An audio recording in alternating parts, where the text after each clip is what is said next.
चलो, good afternoon everyone. तो देखो, आज फिर हम ना आपके एक main lecture strategy for PCS के रिगार्डिंग डिस्कशन आपके यहाँ पे करेंगे। तो देखो, नोटिफिकेशन फाइनली आउट हुई है 4 साल बाद, क्योंकि लास्ट नोटिफिकेशन 2020 में आई थी और अब देखो 2025 की आपकी जनवरी 2 को उन्होंने ऑफिशियली नोटिफिकेशन को रिलीज किया। तो सबसे पहले तो ना आपको अपनी एलिजिबिलिटी के रिगार्डिंग देखो कोई डाउट नहीं होना चाहिए कि आप एलिजिबल हो या नहीं। उन्होंने मिनिमल एज रखी है 21 ईयर्स और अपर जनरल कैटेगरी में 37 है और उन्होंने डेट में जनवरी 1 को काउंट किया है आपकी।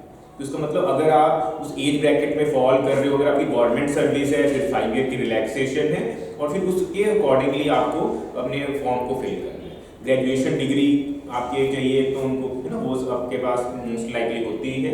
और मेन जिसकी वजह से ज़्यादा स्टूडेंट्स नहीं अपीयर कर पाते वो पंजाबी लैंग्वेज का एक सर्टिफिकेट हमें मैट्रिक का चाहिए होता है। तो अगर आपके पास वो नहीं है तो उसके लिए ऑप्शन क्या है कि पंजाबी यूनिवर्सिटी एक एग्ज़ाम कराती है लैंग्वेज डिपार्टमेंट, वहाँ पे अप्लाई करके ना उसको आप वो कर सकते हो, उससे कोई अपॉर्चुनिटी क्रिएट हो जाती है। वरना अगर आप बोर्ड वाले सिस्टम से जाओगे, सीबीएसई हरियाणा या पंजाब बोर्ड से, उनका एग्जाम साइकिल थोड़ा लेट होता है, इसलिए उसके थ्रू तो अब हम इतने शॉर्ट नोटिस पे अटेम्प्ट नहीं कर पाएंगे। तो इसलिए पहले तो आपने अपनी एलिजिबिलिटी को इंश्योर आपने करना है। और जिनके वो लग रहा है कि हमें पंजाबी 8, 9, 10 में कभी पढ़ी थी, फिर देखो लॉजिकली बनता है कि हम इस एग्जाम को अटेम्प्ट करें। अगर आपने पंजाबी आज तक कभी रीड ही नहीं की है और सडनली एग्जाम की नोटिफिकेशन आई है और अब आपको लग रहा है कि नहीं इस एग्जाम को हम अपीयर कर सकते हैं, वो फिर राइट अप्रोच नहीं हो। फिर तो हमें देखो बाकी जो स्टेट्स हैं, हरियाणा, हिमाचल, राजस्थान, यूपी, उनको आपके टारगेट करना चाहिए। और इसमें इस पर वैकेंसीज बहुत ज़्यादा है। तो ये अभी तक की ना हाईएस्ट वैकेंसीज है लास्ट 2-3 डिकेड्स में 322, जिसमें आप देखो 46 तो एग्जीक्यूटिव की है, फिर डीएसपी की आपके 27 है और हाईएस्ट ईटीओ पोस्ट है एक्साइज टैक्सेशन ऑफिसर 121 है ना, और बीडीपीओ की भी 49 है। तो इसका मतलब अगर आप एलिजिबल हो तो आप ये मत सोचो कि इसको अटेम्प्ट दे देंगे कुछ काउंट हो जाएगा। इसमें अगर आप हो उसको भरना इस टाइम पे काफ़ी हद तक एक लॉजिकल ऑप्शन बन रहा है। जैसे आप देखोगे इन्होंने कैटेगरीज की अगर हम बात करें ना, जनरल कैटेगरी को 6 अटेम्प्ट्स दिए जाते हैं, अगर आप बैकवर्ड क्लास कैटेगरी में हो तो 9 अटेम्प्ट्स हैं और अगर आप रिजर्व कैटेगरी में हो अनलिमिटेड है ना। तो इसका मतलब कि इसमें अटेम्प्ट इतने मैटर नहीं करते। जैसे मैं अपना खुद का एक्सपीरियंस बताऊं, मेरे अपने पूरे एक्सपीरियंस में मेरे को सिर्फ 4 बार पीसीएस निकला था। तो पहली बार मैं एलिजिबल नहीं था क्योंकि मेरा पंजाबी नहीं थी, तो फिर मैंने पंजाबी का बोर्ड वाला पेपर दिया था, 150 में से 95, 98 कुछ मार्क्स आए थे। फिर अगली बार मैं एलिजिबल हुआ था तो 2 मेंस मैंने उसके लिखे थे 3 अटेम्प्ट में से। तो इसका मतलब ये वैसी चीज़ होती है कि कई बार हम इसको ग्रांटेड ले रहे होते हैं, पर फिर जब अपॉर्चुनिटीज खत्म हो जाती है ना, आप देखो फिर एकदम से आपको बाद में अपॉर्चुनिटी भी नहीं मिलेगी। तो इसलिए अगर आपने के पास टाइम है तो पंजाबी को क्लियर करके ना, ताकि फ्यूचर में अगर निकले तो हम थोड़ा सा बेटर प्रिपेयर्ड हो। और वैसे इस एग्जाम में देखो काफ़ी हद तक फेयरनेस भी हम कह सकते हैं 70-30, 80-20 ऐसी रेशो कही जा सकती है कि काफ़ी हद तक फेयर बेसिस आपके कराया जा रहा है एज कम्पेयर टू बाकी स्टेट एग्जामिनेशन। तो पैटर्न में देखो काफ़ी हद तक ना इसमें एडवांटेज यूपीएससी एस्पिरेंट्स को ज़्यादा रहती है, क्योंकि आप यूपीएससी में देखो काफ़ी रिगरसली प्रिपेयर करते हो, ऑलमोस्ट सारे टॉपिक्स को बहुत ना इन डेप्थ आपने प्रिपेयर किया होता है। पीसीएस में आपकी 3 स्टेजेस हैं पर थोड़े से चेंजेस हैं, इसलिए जब भी आप प्रिपेयर कर रहे हो सबसे पहले तो आपने पैटर्न को देखना है कि उसमें कितनी मॉडिफिकेशन की जरूरत है। ऐसा तो नहीं उस चीज़ की वजह से हमारी यूपीएससी प्रिपरेशन हो जाए, क्योंकि आप में से कई लोग इस टाइम यूपीएससी May 25 वाला भी टारगेट कर रहे हैं। तो ऐसा ना हो कि इसके चक्कर में हम एंटर तो कर जाएं कि बीच में ना तो घुस के रहे ना इस वाले एग्जाम के रहे, है ना। तो इसलिए वो लाइन को ड्रॉ करने के लिए induction lecture, strategy lecture important है, क्योंकि इसमें आपके स्ट्रेटजी वर्ड इसलिए हम यूज कर रहे हैं क्योंकि ऐसा नहीं कि चांस फैक्टर से ही निकलेगा, क्योंकि इसमें ऐसे तो नेगेटिव मार्किंग नहीं है। तो कई बार ऐसा लगता है कि लक बहुत मैटर करता है, पर विदाउट प्रिपरेशन लक आपको कुछ नहीं कर पाएगा। इसका मतलब हमें पहले तो कोर पिलर्स को कवर करना होगा जो इस एग्जाम की रिक्वायरमेंट है। तो प्रीलिम स्टेज में जो जनरल स्टडीज का पेपर है उसमें आपके ना उन्होंने ऑलमोस्ट 9 पिलर्स तो सिलेबस में ही डायरेक्टली मेंशन कर रखे होते हैं, उन्हीं को हम थोड़ा सा ब्रेकअप कर रहे हैं। तो इसमें तो सबसे पहले आप खुद ही बताओ कि जीएस में जो यूपीएससी होता है उसमें टिपिकली कौन कौन से पिलर्स को आप प्रिपेयर कर रहे हो, तो पहले उसी से स्टार्ट कर रहे हैं। तो कौन कौन से होते हैं सब्जेक्ट्स? ज्योग्राफी पहला जो आपने बोला उसको लिख देते हैं, ज्योग्राफी होता है, ठीक है। और इकोनॉमिक्स होता है, हाँ क्वालिटी होता है, इकोनॉमिक्स अभी आप जैसे पहले बैच में कर रहे हो। और आपकी हिस्ट्री, उन्होंने साइंस साइंस को ना जनरल साइंस वर्ड से ऐसे रिप्रेजेंट किया होता है। इन्वायरमेंट को इन्होंने थोड़ा सा ना अलग वे में लिखा हुआ है, इन्वायरमेंटल स्टडीज कर। और कोई पिलर जो आपको लग रहा हो कि अभी तक नहीं रिप्रेजेंट किया है, क्या इतने ही होते हैं जब जीएस का प्री हम कर रहे होते हैं? वो तो मेंस के होते हैं, जैसे प्री वाले टॉपिक है। जैसे अभी जो सैटरडे को हम क्लास लगाते हैं current affairs, current affairs of national and international importance करके उन्होंने लिखा होता है। तो इसका मतलब यहाँ तक अगर हम देखें तो ऐसा नहीं लग रहा कि कोई अलग एग्जाम की प्रिपरेशन कर रहे हैं। ये सारे पिलर्स यूपीएससी के स्ट्रॉन्ग कोर पिलर्स हैं जो ऑफिशियली उनके सिलेबस में मेंशन है। ओनली डिफरेंस ये है कि जब इनको इन्होंने मेंशन कर रखा है ना, यूपीएससी बताता नहीं कि अंदर टॉपिक्स कौन से हैं, पर अगर आप पीसीएस की वो पीडीएफ को डाउनलोड कर रहे हो तो हर सब्जेक्ट के अंदर उन्होंने टॉपिक्स लिखे हुए हैं। तो उसका मतलब थोड़ी सी क्लैरिटी ज्यादा है एज कंपेयर टू यूपीएससी। अब डिफरेंस कहां पे आया? जो एडिशनल पिलर्स है, एक हमें आपके ना स्टेट को प्रिपेयर करना होगा जिसको पंजाब जीके ब्रॉडली टर्म कहते हैं, जिसमें आपके history, geography, society, economy of Punjab को पूछा जाता है ना। तो इसका मतलब एक तो हमें भी एडिशनल बर्डन पंजाब जीके का करना है। फिर एक इन्होंने क्या किया, इंटरनेशनल रिलेशंस को ना इंटरनेशनल ऑर्गेनाइजेशंस करके लिखा हुआ है, और साथ में एक वर्ड लिख दिया पॉलिटिकल थ्योरी। तो ये एक न्यू चीज है। ये आपके क्या होता है कि ये जो प्लस 1 प्लस 2 में पॉलिटिकल थिंकर्स होते हैं ना, उनको इन्होंने इंट्रोड्यूस आपके कर रखा है। जैसे हम आपके जब एथिक्स कर रहे थे, कुछ नाम आ रहे थे एरिस्टोटल वगैरह, प्लेटो, तो उनको ये पूछने बैठ जाते हैं फैक्चुअल नेचर पे, क्योंकि बुक कौन सी है, कोई फेमस कोटेशन लिखा होगा, कोई बेसिक सा कंसेप्ट है, जैसे हमने सोशल कॉन्ट्रैक्ट किया था, है ना, कि वो आपके क्या रिप्रेजेंट कर रहे हैं। तो इसका मतलब ये वाला पार्ट कभी यूपीएससी में नहीं होता। इसका मतलब जब आप प्रिपरेशन कर रहे हो पंजाब की, हमें कम से कम 1 या 2 दिन ना इस टॉपिक को इन्वेस्ट करने पड़ेंगे। इंटरनेशनल ऑर्गेनाइजेशन तो देखो करंट अफेयर क्लास में हो जाता है, जैसे हमने देखा ओपीसीडब्ल्यू न्यूज में था, organisation of prohibition of chemical weapon, उसे पूछ लेंगे हेडक्वार्टर कहाँ पे है, इंडिया है या नहीं, कौन सा अवार्ड मिला है, तो ये फैक्चुअल सा टॉपिक तो हो जाता है। पर कई स्टूडेंट्स को पॉलिटिकल थ्योरी में प्रॉब्लम आती है। फिर यहाँ पे जो एक मैक्रो कैच है जो प्रिपरेशन को डिफरेंट बनाता है ना, वो हिस्ट्री के अंडर है। तो हिस्ट्री को जब आप यूपीएससी में करते हो, ब्रॉड पिलर्स क्या होते हैं? ब्रॉड से जैसे हम कहते हैं ना, उसके थीम्स हैं, हाँ कोई ड्राइव, एंशिएंट, मिडीवियल, मॉडर्न, और कुछ होता है या 3 ही होते हैं? हाँ, इसका मतलब क्या हुआ कि हिस्ट्री में ना उन्होंने एक एडिशनल सेगमेंट को इंट्रोड्यूस कर रखा है जो कभी भी यूपीएससी में नहीं पूछा जाता, वो वर्ड हिस्ट्री। तो इसका मतलब जब यहाँ पे हमने हिस्ट्री लिखा है ना, ये कन्वेंशनल हिस्ट्री को तो रिप्रेजेंट कर ही रहा है, ancient, medieval, modern, art and culture. उसके अलावा इन्होंने वर्ड हिस्ट्री को स्पेसिफिकली अलग से मेंशन कर रखा है। तो जब हम इनको ऐसे नंबर करते हैं ना, रफली ये 10 पिलर्स बन जाते हैं। तो सबसे पहले तो जब आप अपनी प्रिपरेशन के लिए दिन को देख रहे हो, जैसे हम कह सकते हैं रफली आपके पास ना मिनिमल डेज 90 है, होने को एक्सटेंड होके 110 तक भी जा सकते हैं, 120 तक भी जा सकते हैं, वो पब्लिक सर्विस कमीशन की डिस्क्रिप्शन है। तो इसी जब आप डिवाइड कर रहे हो ना, तो कम से कम कुछ ऐसा टाइम टेबल होना चाहिए कि इसमें कोई ऐसा ना हो कि 3-4 पिलर ही छोड़ के जा रहे हैं, फिर देखो उस एग्जाम में सुपरफिशियल अटेम्प्ट देने जा रहे हो, कुछ लॉजिक नहीं है। इसका मतलब आपको अपना टाइम टेबल जब बनाना है ना, इसको ब्रेकअप करना है। तो अगर आप यूपीएससी के सिंसियर एस्पिरेंट हो सकता है आपको हर पिलर को सिर्फ 7 डेज ही लगे, फिर तो कोई प्रॉब्लम की बात नहीं है। ये आपके 7 डेज की, ये 70 डेज में हर टॉपिक की एक क्वालिटेटिव सी रिवीजन हो जाएगी और फिर हम अटेम्प्ट दे सकते हैं।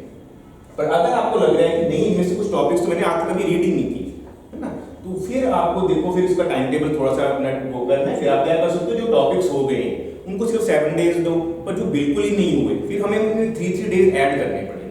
इसका मतलब उसमें हो सकता है 3 दिन तो पहले उसका मटेरियल इकट्ठा कर रहे हैं, कुछ शॉर्ट नोट्स बना रहे हैं, फिर उनको हम 1 वीक दे के वैल्यूडेशन मेमोराइज कर रहे हैं, तो फिर वो 10 डेज का वो बने, है ना। तो इसलिए आपने घर जाके एक्टिविटी में क्या करना है, जो इस वीडियो को देख रहे हैं कि आपने आराम से देखा कि इनमें से कौन सी चीजों के मेरे पास रिसोर्सेज हैं, ऑलरेडी नोट्स बने हुए हैं, उनको सिर्फ 7 डेज दो।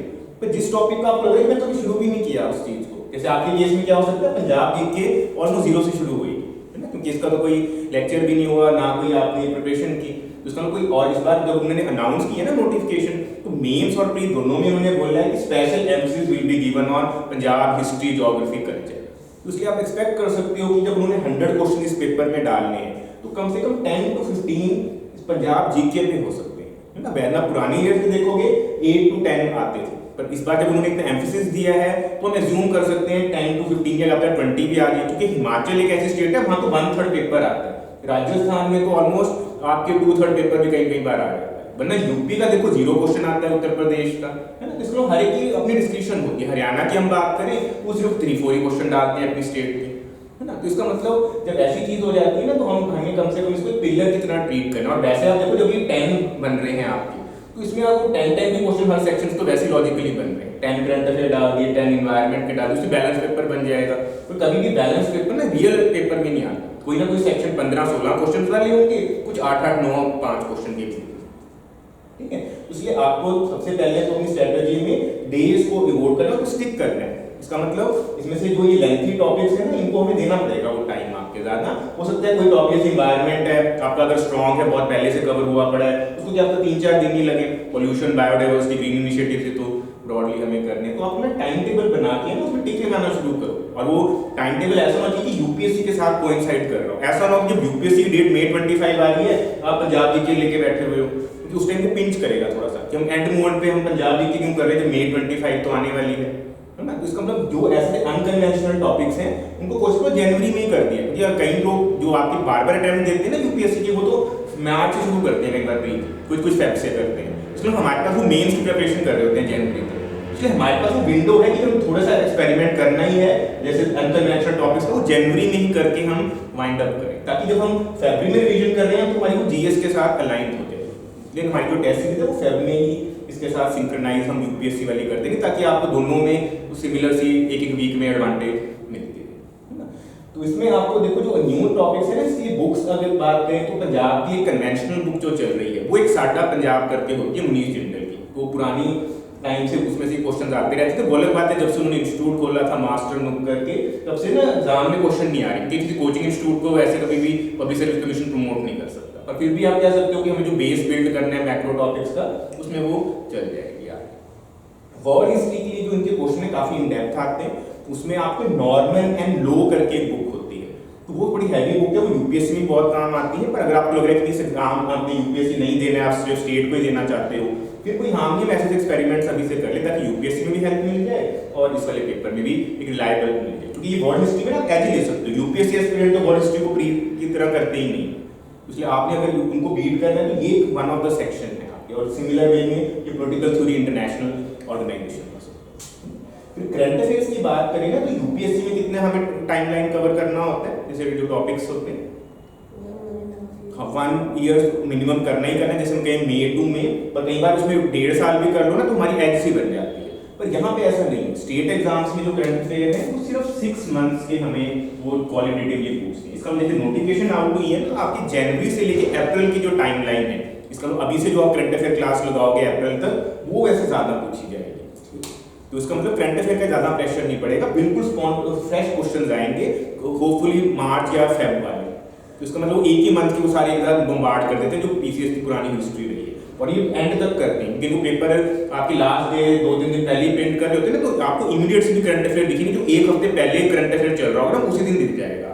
जैसे यूपीएससी तो कई बार 1 मंथ पहले रुक जाते हैं, हमें लगता है 20 दिन की विंडो है, वो कहाँ पे करंट अफेयर के, तो लास्ट डे तक आपको ना न्यूज़पेपर और करंट अफेयर जरूर करनी है। तो वो अगर आप कर लेते हैं तो आप कह सकते हो कि करंट अफेयर सेक्शन भी मेक और ब्रेक है। इनके करंट अफेयर थोड़े से डिफरेंट है, ये आपके स्पोर्ट्स के भी डालते हैं, आपके पर्सनैलिटीज इन न्यूज़ को भी डालते हैं। तो इसका मतलब कोई मूवी पे कोई थीम हो उसको डाल देते हैं। उन्होंने पा मूवी पे डाल दिया था अमिताभ बच्चन को कौन सी प्रॉब्लम आपके चल रही है, ऑस्कर कोई विनर हो इंडियन मूवी उसको पूछ लेते हैं। तो उसका मतलब इनके जो हमने वो 15 पिलर्स आपको बताए थे ना करंट अफेयर के, जो लास्ट के माइक्रो से पिलर है, प्लेसेस, पर्सनैलिटीज, समिट्स, उन पे थोड़े ज्यादा आते हैं। तो इसका मतलब वो अलग बात है, आपकी जो पीडीएफ फाइल हम देते हैं उसमें वो सारी बेसिक कैटेगरीज इंटरेक्ट में अवार्ड्स वाली भी कवर्ड होती हैं, तो उन्हीं को बस आपने रिवाइज कर लेना है। इसलिए करंट अफेयर को भी आपने एज बनाने की कोशिश करनी है। और यहाँ पे ना साइंस एंड टेक से ज्यादा वो जनरल साइंस को इंपॉर्टेंस देते हैं। इसका जो कन्वेंशनल एनसीईआरटी में फिजिक्स, केमिस्ट्री, बायोलॉजी दे रखी है, वो अलग बात है। डिफेंस और स्पेस के क्वेश्चन आने शुरू हो गए, तो इस बार भी हम एक्सपेक्ट कर रहे हैं कि उन्होंने साइंस एंड टेक में थोड़ा बहुत जो करंट अफेयर पार्ट है उसको इंक्लूड करके वो सेक्शन को आपके डालते हैं। तो इसका मतलब आपको पहले तो ना ये ब्रॉड पिलर्स को क्वालिटेटिवली कवर करना है, क्योंकि फर्स्ट स्टेज निकलेगी तभी आगे की जर्नी कंप्लीट। तो इसमें अभी तक किसी को कोई इंडिविजुअल डाउट आ रहा है, यहाँ तक ठीक है ब्रॉड पिलर्स।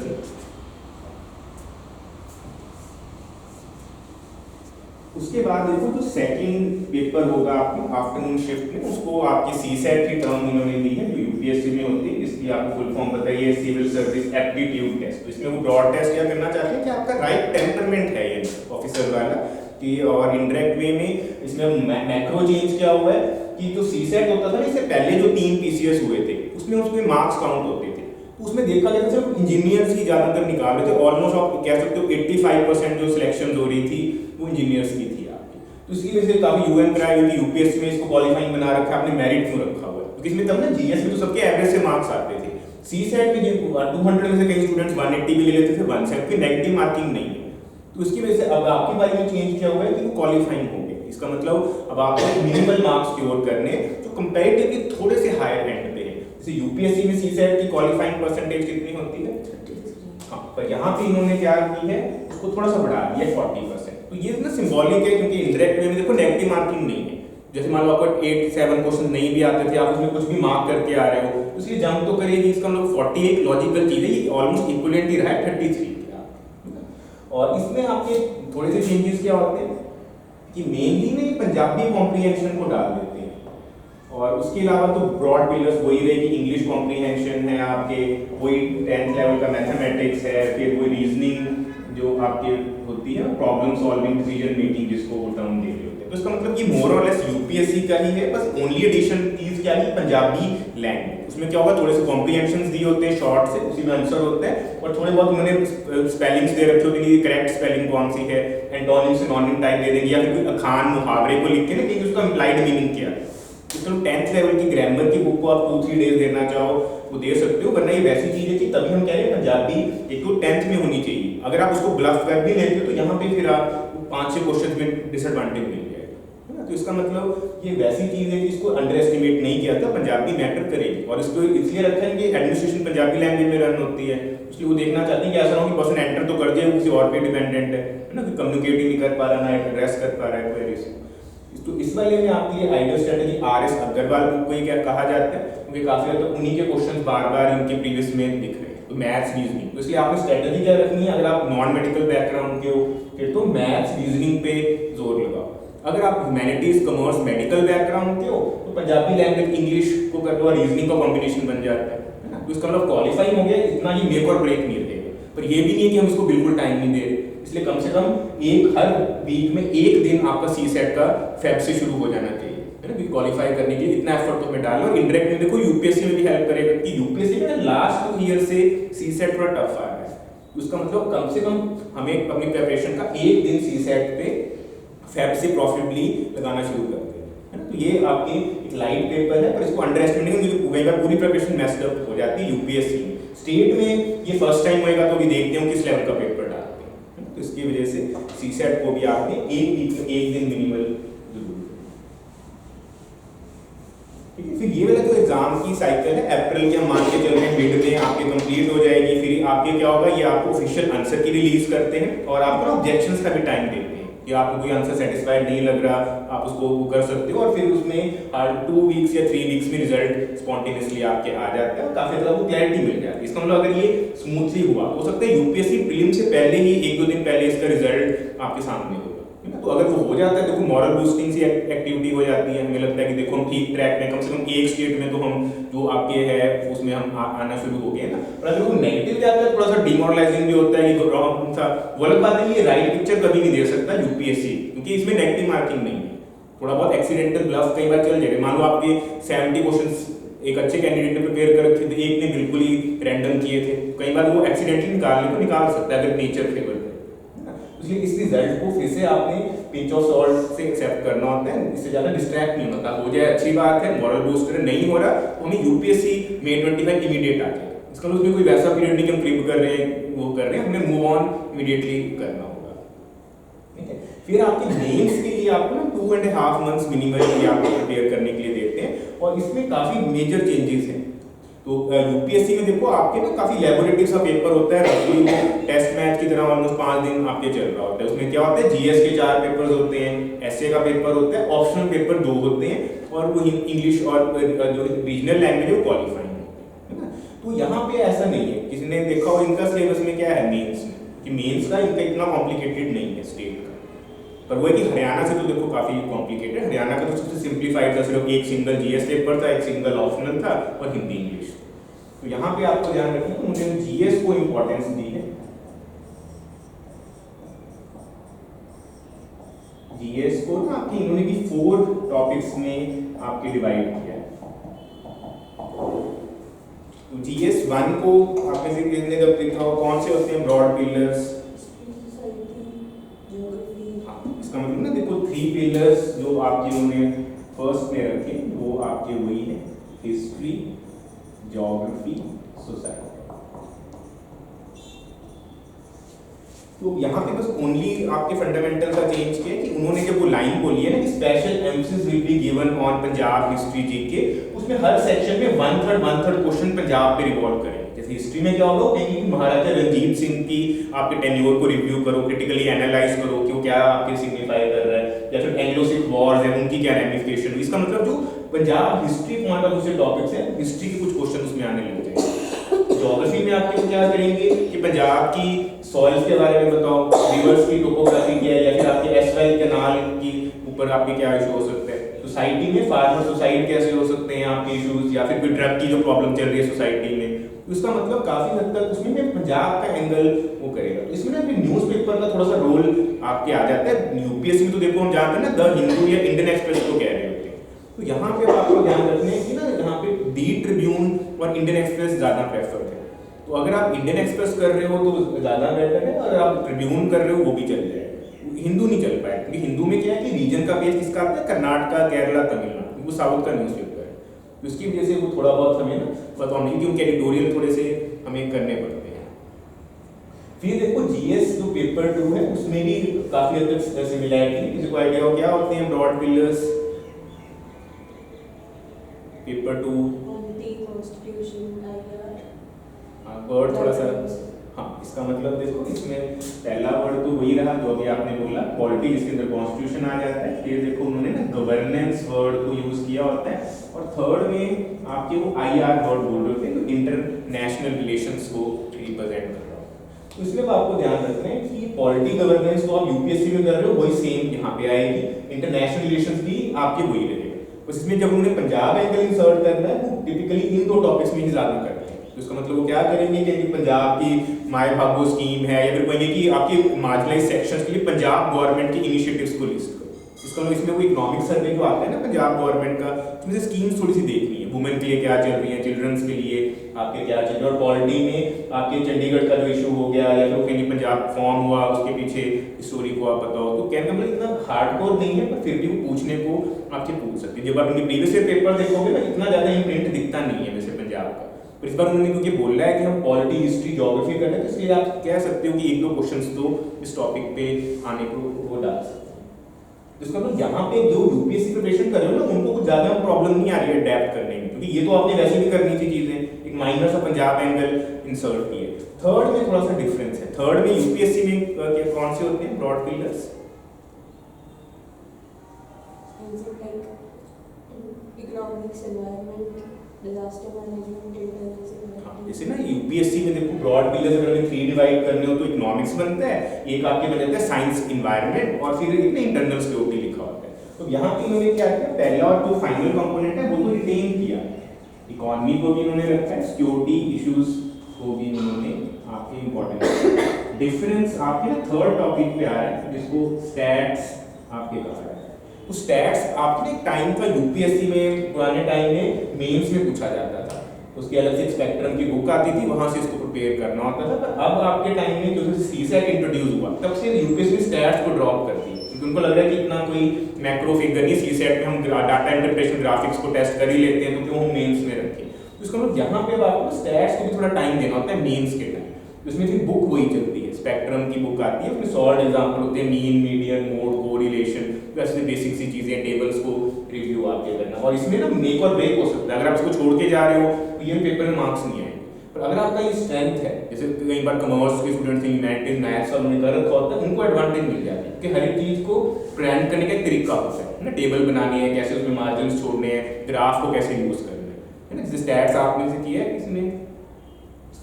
हाँ स्कूल वाला ना, जिसमें +1 +2 में किया था।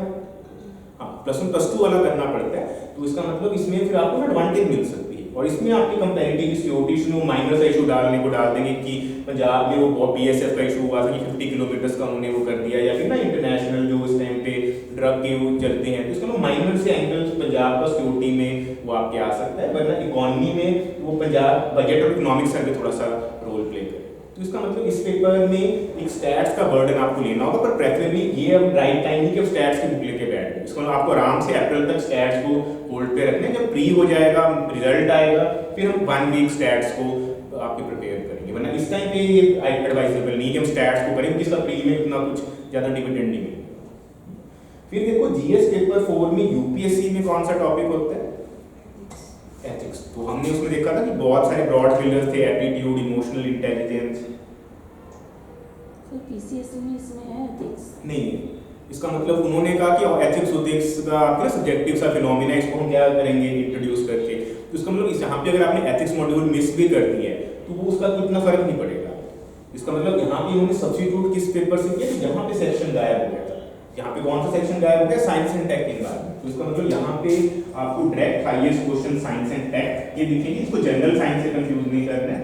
एनवायरनमेंट वर्ड दिखेगा, डिजास्टर मैनेजमेंट होगा, और एक लास्ट में केस स्टडीज को डिसीजन मेकिंग के थ्रू उन्होंने लिंक आपके कर रखा है। तो इसका मतलब पेपर 4 काफी हद तक टेक्निकल पेपर है। जैसे यहाँ पे देखोगे ना, पहले 3 पेपर में ह्यूमैनिटीज का थोड़ा सा डोमिनेंस हो गया था, तो फाइनल पेपर है उसमें उन्होंने टेक एंगल को इंपॉर्टेंस आपके लिए। तो इसका मतलब यहाँ पे जो science and tech and current affair करते रहते हैं हर वीक में, वो सारे के सारे मैटर करेंगे। और इसमें ना फिर से मार्क्स देखे गए हैं कि काफी कम ज्यादा हो जाते हैं इस पेपर में।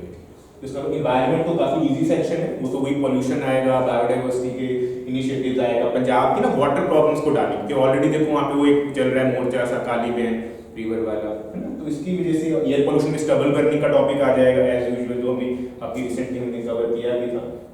और डिजास्टर मैनेजमेंट में ये जो चल रहे होते हैं landslide, avalanches, natural disasters time की, उसके भी 2 क्वेश्चन ये डाल देते हैं। जैसे हमने एनडीएमए का जो रोल किया था उसमें वो वाला क्वेश्चन का ऑलरेडी आया हुआ है, ठीक है। उसके बाद केस स्टडीज ना कि एथिकल डायलेमास वाली केस स्टडीज नहीं है। जैसे हम एथिक्स की जब केस स्टडीज कर रहे थे ना, उसमें कुछ ना कुछ आ जाता था, कॉमन गुड अप्रोच लगाएं, यूटिलिटेरियन लगाएं, इनकी वैसी नहीं होती। इनकी क्या होती है? Procedural type. जैसे कोई डिजास्टर हो गया है, उसमें बेसिक स्टेप्स कैसे होंगे जिसको एड्रेस किया जा सकता है। इसमें कोई सुपर हाई-फाई केस स्टडीज नहीं है, काफी हद तक वो प्रैक्टिकल है, जो कॉमन सेंस से अटेम्प्ट हो सकती है, पर फिर भी उसकी प्रैक्टिस तो करनी पड़ती है। इसका मतलब जिसने यूपीएससी का एथिक्स लगा रखा है उसको तो एडवांटेज मिलेगी बहुत ज्यादा, पर जो स्टेट के एग्जाम को प्रिपेयर कर रहा है उसको मैनेज कर लेगा एक माइनर सी प्रैक्टिस के साथ, है ना। तो इसका मतलब वो 3-4 केस स्टडीज आती है ना, यूपीएससी में तो 6 केस स्टडीज आती है।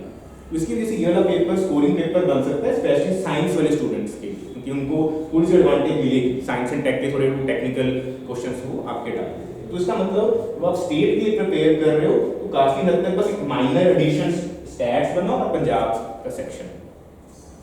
फिर देखो नेक्स्ट पेपर इन्होंने आपके रखा हुआ है पंजाबी लैंग्वेज का और इंग्लिश लैंग्वेज। तो यहाँ पे डिफरेंस क्या है कि इन्होंने भी दोनों को क्वालिफाई नहीं रखा। जैसे आप देखो यूपीएससी में तो ना सिर्फ मिनिमल से 25% चाहिए होते हैं रीजनल लैंग्वेज और इंग्लिश में, फॉर्मेलिटी सेव होते हैं। इन्होंने आपके इनको मार्किंग स्कीम में इंक्लूड कर रखा है। उसमें इन दोनों पेपर्स में आपको ना फिर करना होगा। इंग्लिश तो सबकी मैनेज हो जाती है, पंजाबी में कई स्टूडेंट्स को प्रॉब्लम फिर आएगी। इसमें पंजाबी से एस्केप नहीं है, या तो आप सर्टिफिकेट पहले बनाओगे, फिर देखो सीसेट में क्वालिफाइंग था कि अब तो आपका बच गए, पर यहाँ पे फिर फेस करना ही पड़ेगा। इसका सुनर और लेटर पंजाबी एक ऐसा टॉपिक है कि हमें उसमें होल्ड होना चाहिए, तो अगर वो है तभी हमें एडवांटेज मिली। इसमें अपने केस में जो मैंने 2 मेंस लिखे, दोनों बार इंटरव्यू कॉल क्यों नहीं आई? सिर्फ इसी पेपर की वजह से।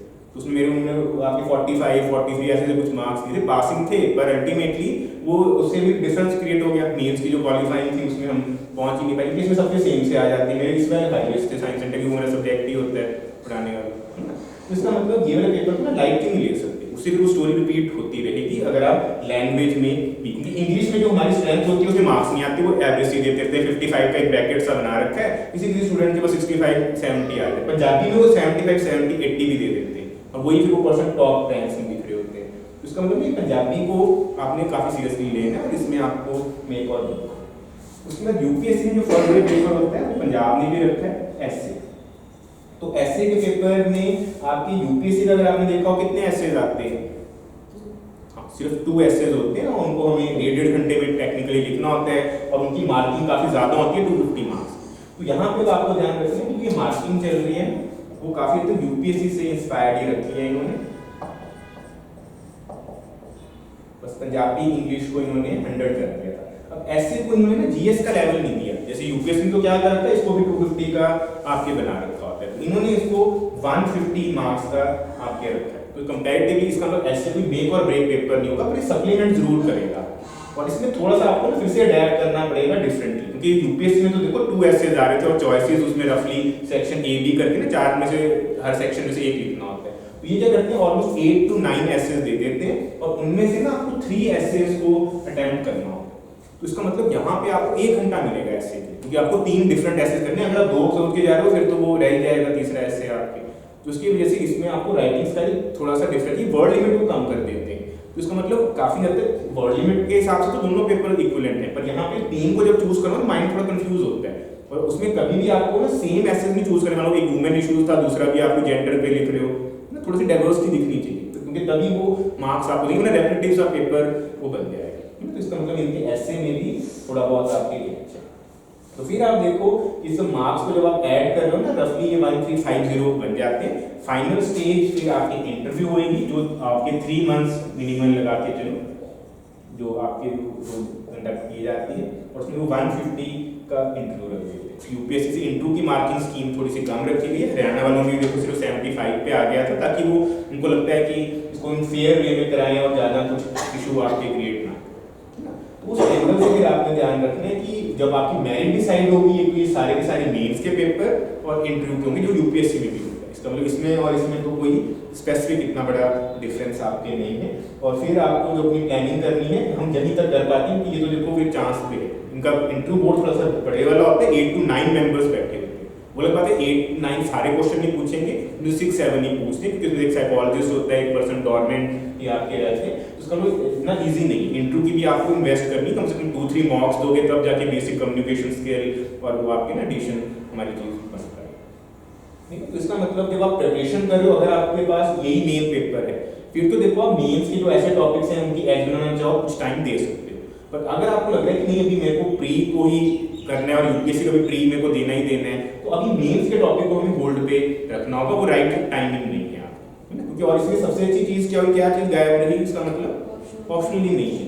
तो वो बहुत बड़ी एडवांटेज है, क्योंकि अल्टीमेटली देखो यूपीएससी में आप ऑप्शन भी प्रिपेयर कर रहे थे, उसके 2 पेपर्स थे, और काफी हद तक वो आपके ना कम से कम 3 to 5 मंथ्स खाया जाता है ऑप्शनल पेपर, क्योंकि उसमें लाइट से जो टॉपिक्स हैं वो भी 4 मंथ में प्रिपेयर होते हैं, कोई अच्छा हैवी से ऑप्शन लेके बैठ जो टेक्निकल में 6-6 महीने भी लग रहे हैं उनको प्रिपेयर करने में, तो इसका मतलब कोई वर्किंग पर्सन है उसके लिए भी ना ये थोड़ा ज्यादा बेटर सूटेड है, क्योंकि ऑप्शनल की ना एनर्जी नहीं रहती जब आप हायर एंड पे आप पहुंच जाते हो, तो इसकी वजह से उसमें ये बर्डन आपकी सीधा कम हो गया। इसका मतलब इस पेपर में तो सीसेट जब से उन्होंने क्वालिफाइंग किया और ऑप्शन रखा ही नहीं है, तो कंपैरेटिवली ये काफी एक अच्छी ऑप्शन है जिसको मिनिमल टाइम से रिजल्ट दिया जा सकता है। और इसमें सीट्स क्योंकि हमने पहले ही बता दिया 322 बहुत ज्यादा है, तो कभी नेक्स्ट में तो आएंगी नहीं, मान लो आप अगली बार दोगे ना तो हार्डली 70-80 दिखेंगी आप। तो उस एंगल से हम कह सकते हैं कि एक वैसी अपॉर्चुनिटी है कि अगर आप इसको राइट में प्लानिंग करो, टाइम इसको दो, तो ऑप्शन क्रिएट हो सकती है। और देखो गर्ल्स के लिए तो रिजर्वेशन भी है, ये फर्स्ट एग्जाम है जहाँ पे वो डायरेक्टली अब आपकी दिखनी शुरू हो गई है ना, कि 33% अलग से है।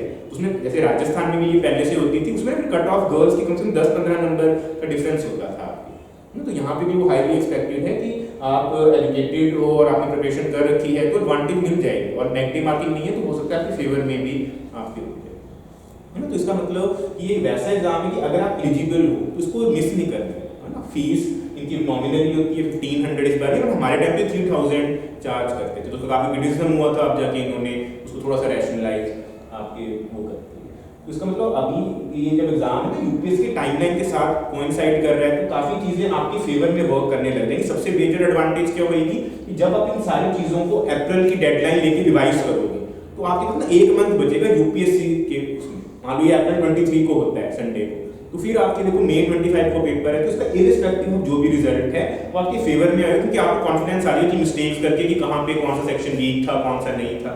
तो इसका मतलब ऐसे एग्जाम्स ना आपको प्रिपेयर कर देंगे, वरना अगर आप मई 25 के अकॉर्डिंगली स्लो चलोगे तो हो सकता है वो चांस फैक्टर पे थे।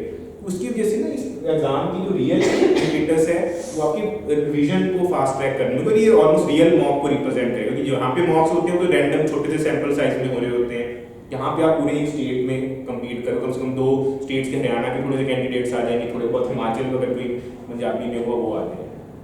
तो इसलिए उस एग्ज़ाम को आप अपने लेवल पे एक स्ट्रेटेजिक वे में प्रिपेयर कर सकते हो।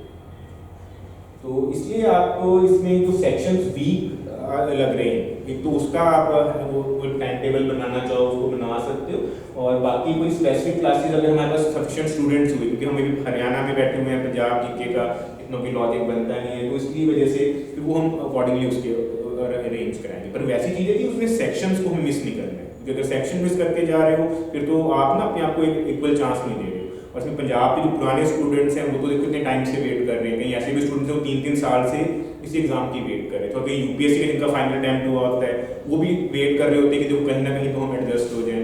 उसका मतलब एज लिमिट की वजह से ना, तो 42 वाले भी कम्पीट कर रहे हैं, तो कॉम्पिटिशन इक्वली स्टिफ है। इतना नहीं है कि इसमें बाकी इंडिया तो कर नहीं रहा तो हम तो इसमें आपके इजिली सेल आउट करते हैं। इसलिए आपने ना अभी से जनवरी की जो ये मंथ है इसको राइट वे में यूटिलाइज करना है, और टेस्ट सीरीज को प्रेफरेबली फेब से आप कर सकते हो, क्योंकि तब तक आपकी मैक्रो रिविजन्स हो जाएंगी और टॉपिक से आपके होल्ड में आने लग जाएंगे, और उसकी कोशिश करेंगे यूपीएससी की टाइमलाइन के साथ ही इसको हम सिंक्रोनाइज आपके करते हैं। बाकी तो करंट अफेयर क्लासेस आप रेगुलर लगा ही रहे हो, तो काफ़ी हद तक कुछ एडवांटेज तो वहाँ पे मिलेगी। इनका पेपर ना काफ़ी हद तक बिल्कुल करंट अफेयर बेस्ड से थीम्स पे होता है, स्टैटिक पार्ट्स में, तो इसकी वजह से वो एडवांटेज आपको मिल जाती है, और एक स्ट्रॉन्ग पुश आप इस एग्जाम को देख सकते हो। कोई इंडिविजुअल क्वेरी आ रही हो अभी तक प्री मेंस इंटरव्यू स्टेज में, कुछ भी रैंडम क्वेरी हो सकता है वो आपकी क्वेरी किसी और में भी आपके काम आ जाए।